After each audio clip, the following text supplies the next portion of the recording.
There may be parents, older brothers and sisters, and other family members who may need to change their registration. She said, sweetheart, these aren't middle school graduations. So I looked at her and said, Miss Jackson, her name. I said, what graduations have you been able to generate for me? She said, sweetheart, I got you 32 kindergarten graduations all across the city of Memphis. Now, I immediately did the math and realized, Dean, that left 3 graduations that were not elementary, that were not kindergartens. I said, Miss Jackson, what are the others? She said, I got you 3 elementary schools as well. I didn't have the heart, nor did I have the reason or right to be angry, because I had no other place to be. I had not been invited anywhere. And since she had worked mightily to organize this, I had to honor them. So I'll never forget going from Roselle Elementary in Memphis to Valentine Elementary, from an elementary school to a kindergarten graduation. I'd done about half of them. And every day I was criticized by the political press for being the kindergarten congressman, that I had no chance of being elected, that there was no way, since I wasn't being invited to speak before adults, that anyone would take me seriously. I was 25 or 26, I looked like I was 12, and there was no way people would take me seriously. And the people on the radio would say the most awful things. As we're driving, my dad, who was in Congress, would ride with me, and I would look at him sometimes and say, why don't we get someone to call into the show and say something nice about me, remind them that I'm not a criminal, remind them that I graduated from college and law school and I've worked on Capitol Hill before. He said, let's not do that, he said. I thought to myself, easy for him to say because they weren't saying anything negative about him. He said, let's just wait. You never know. If we get closer to the election in August and you have no one saying nice things, then we'll engineer it. But let's just wait. No sooner than he said that, as we pulled into the driveway of this school, a little lady called into the radio show. And she identified herself as a grandmother and said that she listened to that show over and over again every day, and she loved the disc jockeys or the host of the show.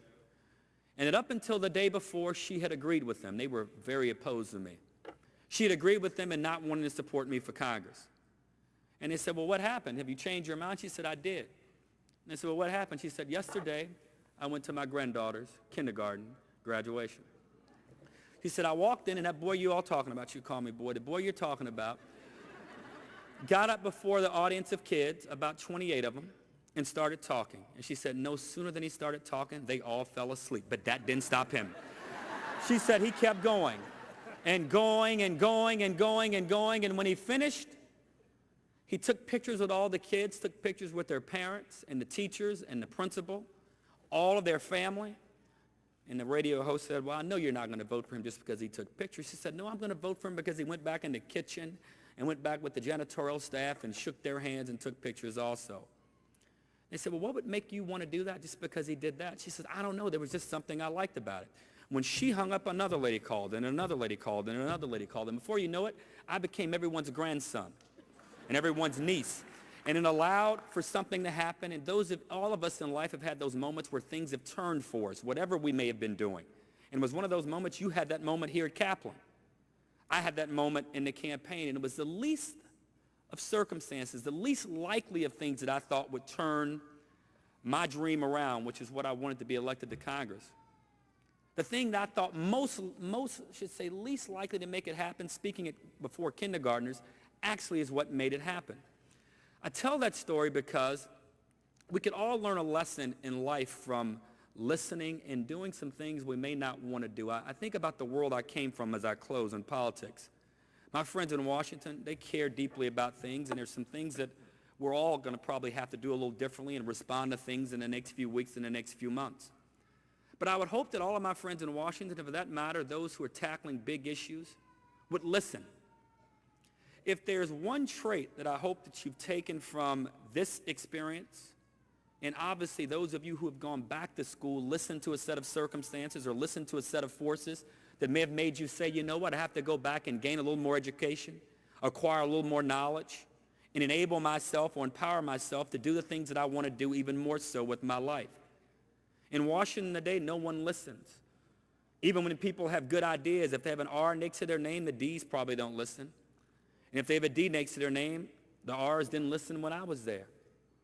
We find ourselves in a moment in which the rest of the world is competing and beating and competing and beating us in places and spaces where we used to win.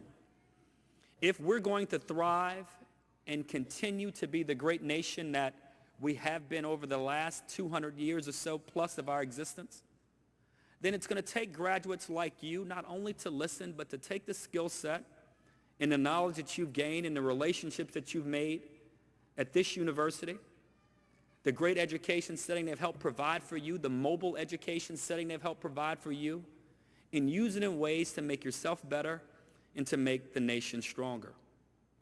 The thing that I found most valuable in school at Penn and at Michigan is that they just taught me to think.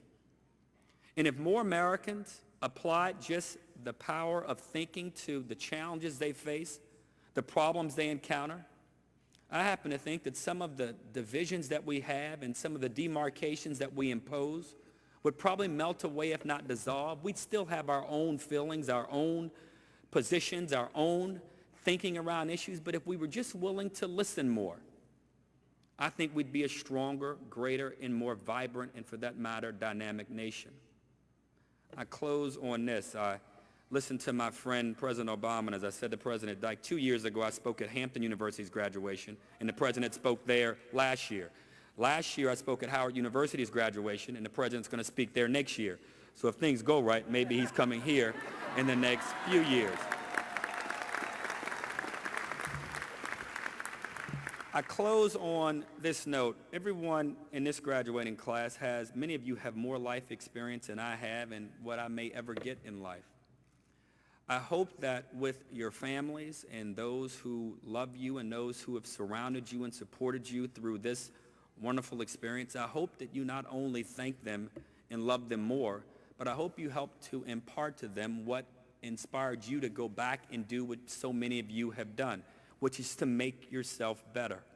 We in this nation have been blessed over the last, particularly 100 years, to have been able to do the easy things because America is America and the rest of the world looks up to us, wants to be like us, wants to emulate us, and for that matter, wants to come and live here. And I still believe all of that is true. But to ensure that that tradition continues, it will take graduates like you and those who come behind you who go back for the simple reason that you want to make life better for you and those around you. Not afraid of a challenge, not afraid of even falling down and getting back up and falling down and getting back up. If you can impart that to those around you, your children, your nieces, your nephews, your grandchildren, your co-workers and others, I dare say that the great gift that Kaplan has given you, you will give back 100-fold to those who come behind you. Congratulations and God bless.